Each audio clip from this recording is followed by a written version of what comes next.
Part 2 of Guide to Invocations of the Insurrection Act. This guide is provided by the Brennan Center of Justice, and you can find it at brennancenter.org. And for each part, if I feel like we need to know just a little bit more information, I'm going to do a quick basic Google search.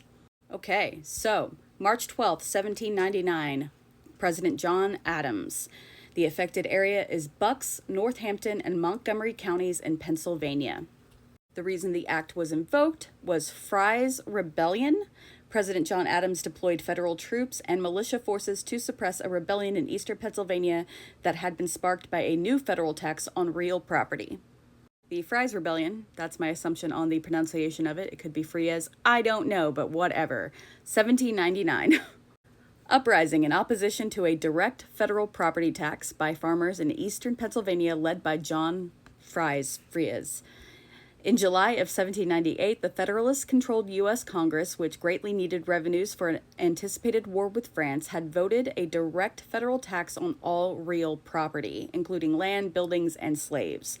This tax, which caused widespread national resentment against the John Adams administration, infuriated the German farmers of Bucks, Northampton, and Montgomery counties in Pennsylvania.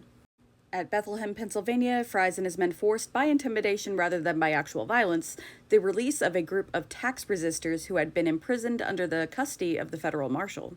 In response, President Adams called out a force of federal troops and militia who marched into the rebellious counties and began making wholesale arrests of the insurgents.